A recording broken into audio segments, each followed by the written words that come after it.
Assalamualaikum warahmatullahi wabarakatuh. Perkenalkan, nama saya Wadidini Karlita dengan NIM 24650101 kelas C dari program studi Teknik Informatika. Oke, pada kesempatan kali ini saya akan mempresentasikan hasil proyek ujian akhir semester mata kuliah Data Science dengan judul Prediksi Penjualan Produk Menggunakan Algoritma Random Forest berbasis Python. Secara singkat, proyek ini adalah studi kasus untuk memprediksi jumlah unit penjualan harian suatu produk berdasarkan data transaksi, harga, dan waktu penjualan. Tujuannya adalah membangun model machine learning yang dapat membantu proses perencanaan stok secara lebih akurat dan berbasis data. Presentasi ini akan saya bagi ke dalam 5 bagian utama yang akan saya jelaskan pada slide berikutnya.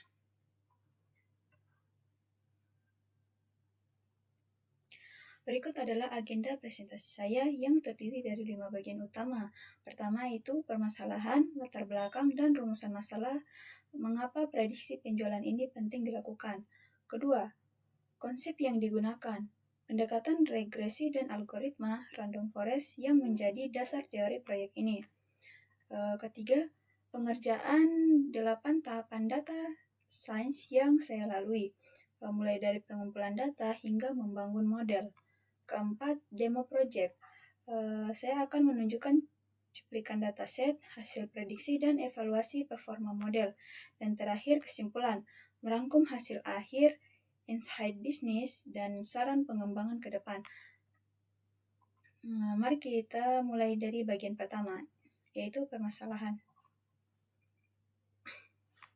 Bagian pertama adalah permasalahan. Mengapa prediksi penjualan ini penting? Secara bisnis, ketidakmampuan memperkirakan jumlah penjualan secara akurat dapat menimbulkan 2 risiko utama. Pertama itu risiko overstock, di mana kelebihan stok meningkatkan biaya penyimpanan dan risiko produk kadaluarsa. Kedua, risiko stock out, yaitu kekurangan stok yang menyebabkan hilangnya potensi penjualan sekaligus menurunkan kepuasan pelanggan. Dari permasalahan ini, saya merumuskan 4 pertanyaan penelitian. 1. Bagaimana mengumpulkan dan membersihkan data transaksi agar layak dianalisis? Kedua, pola apa yang bisa ditemukan dari harga, waktu, dan kategori produk? Ketiga, membangun model prediksi jumlah penjualan menggunakan random forest. Keempat, seberapa baik performa model ini dibandingkan baseline, yaitu linear regression. Solusi yang saya tawarkan adalah pendekatan prediksi penjualan berbasis data atau data-driven forecasting.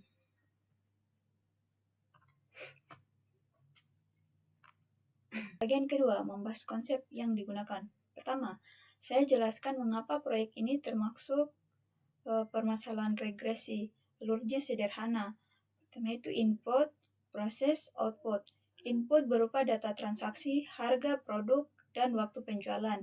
Data ini diproses melalui model random forest regressor. Hasilnya berupa output prediksi jumlah unit produk yang akan terjual. Mengapa disebut regresi? Karena target prediksi kita, yaitu jumlah unit terjual, bersifat numerik dan kontinu, bukan kategori. Ini masuk kelompok supervised learning jenis regresi, di mana model mempelajari pola dari data historis, khususnya fitur harga dan waktu, untuk memprediksi data baru yang belum pernah dilihat sebelumnya.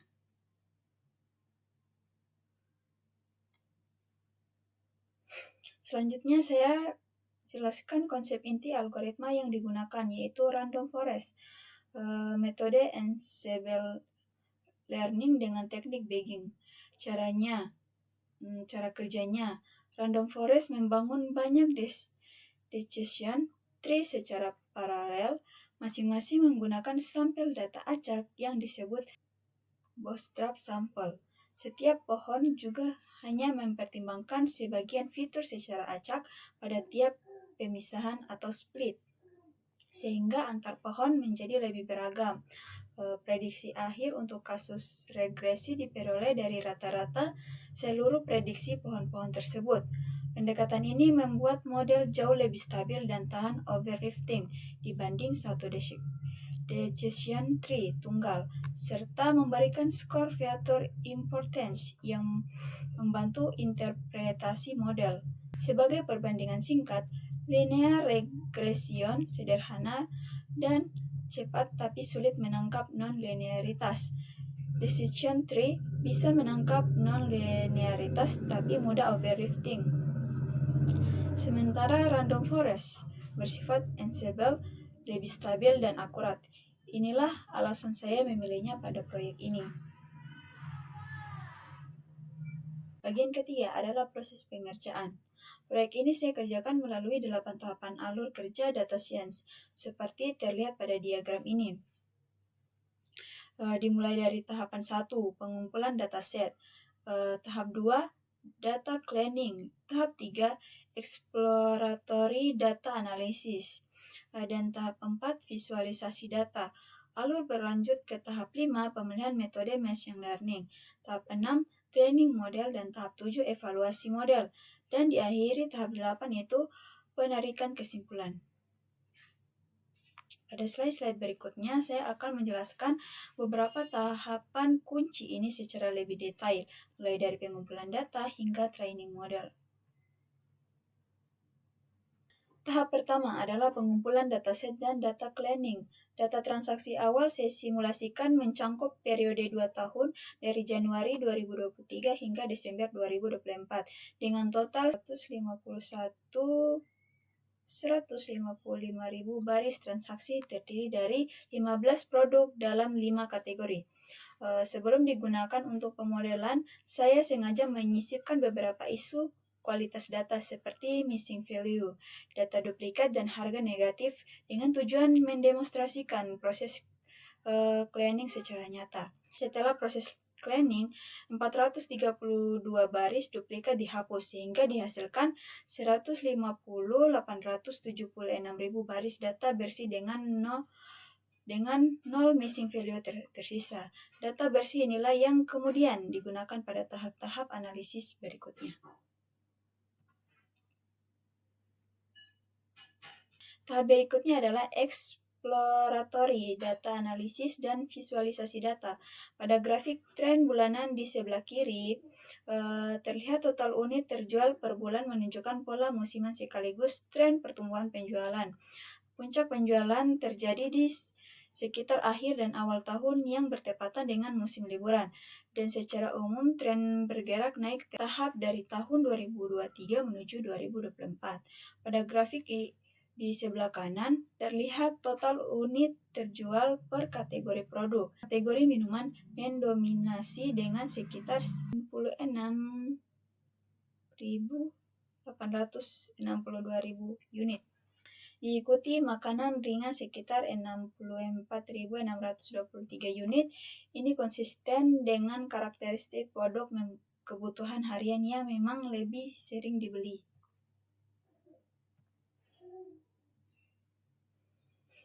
Tahap selanjutnya adalah fitur engineering dan training model. Fitur yang digunakan meliputi harga rata-rata produk per hari, fitur waktu seperti hari, bulan, kuartal, tahun, dan penanda akhir pekan atau East Weekend, fitur kategori dan ID produk yang di-encode menggunakan one-hot encoding, serta penanda ada tidaknya promo. Pipeline model terdiri dari 3 tahap. 1. Kolom transformer dengan one-hot encoder untuk encoding kategori dan produk. Kedua, random forest regressor dengan random state 42 agar hasil dapat direproduksi. Dan 3. Grid search CV dengan cross validation 3 volt untuk mencari kombinasi hyperparameter terbaik. Dari proses tuning ditemukan kombinasi terbaik yaitu NST-Motors 200, max depth 10, dan min sample sleeve 4. Untuk pembagian data, saya menggunakan time-based split data Januari 2023 sampai September 2024. Terdiri dari 9.578 baris sebagai data latih, dan data Oktober sampai Desember 2024 1.380 baris sebagai data uji. Pendekatan ini meniru skenario forecasting nyata karena kita memprediksi masa depan berdasarkan data masa lalu.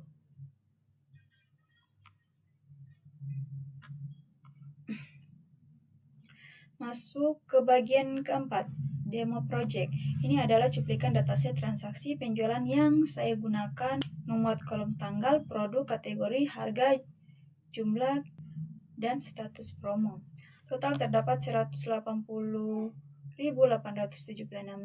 baris transaksi pasca cleaning yang disimpan dalam file dataset transaksi penjualan. Data transaksi ini kemudian saya agregasi menjadi 10.958 baris data harian per produk yang menjadi dasar untuk proses pemodelan pada tahap selanjutnya.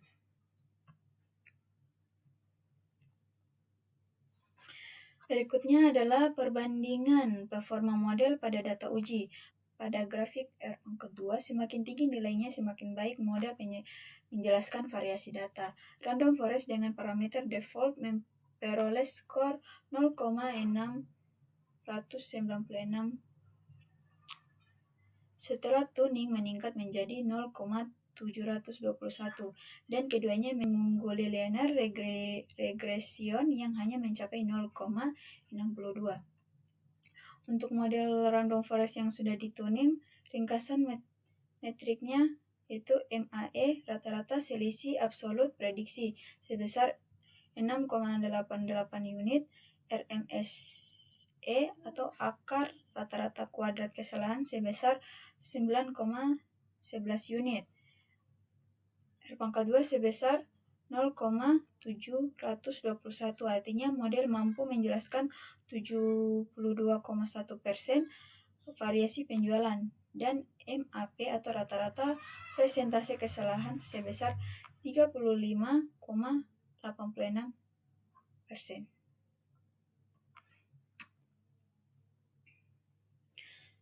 Dan pada slide ini menampilkan hasil prediksi dan vector importance dari model. Pada grafik sebelah kiri, Searcher plot aktual versi predicate terlihat sebagian besar titik prediksi mengumpulkan di sekitar garis diagonal merah yang mempresentasikan prediksi sempurna, Y sama dengan Y kuadrat. Ini menunjukkan model cukup baik mengikuti pola data aktual, meskipun pada nilai penjualan tinggi masih terlihat penyebaran yang lebih besar atau yang lebih lebar. Kemudian pada grafik sebelah kanan, vector importance menunjukkan 10 fitur paling berpengaruh terhadap prediksi kategori minuman menjadi fitur paling dominan, diikuti oleh harga rata-rata produk atau harga rata-rata, lalu fitur hari dan kategori makanan ringan. Ini menegaskan bahwa kategori produk dan harga adalah faktor paling berpengaruh terhadap jumlah penjualan. Bagian terakhir adalah kesimpulan. Secara keseluruhan, model random forest regressor berhasil dibangun dengan performa yang baik. Angka 2 dengan skor 0,721 dan MAE-nya 6,88 unit dan RMSE 9,11 unit atau meningkat 10,9% dibandingkan linear regression. Beberapa poin penting yang dapat saya simpulkan. 1. Model berhasil memprediksi jumlah penjualan harian per produk menggunakan fitur harga, waktu, dan kategori produk. Kedua, hyperparameter tuning melalui grid search CV terbukti meningkatkan performa dibanding random forest default. Ketiga, random forest mengungguli linear regression pada seluruh metrik evaluasi, menunjukkan hubungan antara variabel dalam data ini bersifat non-linear. Dan keempat, kategori produk serta harga adalah faktor yang paling berpengaruh, diikuti fitur waktu seperti hari, dan akhir pekan. Sebagai saran pengembangan ke depan, model ini masih dapat ditingkatkan misalnya dengan menambahkan fitur eksternal seperti data cuaca atau event tertentu, mencoba algoritma lain seperti gradient posting atau skibots, serta melakukan tuning lebih lanjut untuk menurunkan nilai MAPE-nya. Mungkin itu saja penjelasan dari proyek saya, lebih dan kurangnya mohon dimaafkan. Wabillahi taufiq wal hidayah. Wassalamualaikum warahmatullahi wabarakatuh.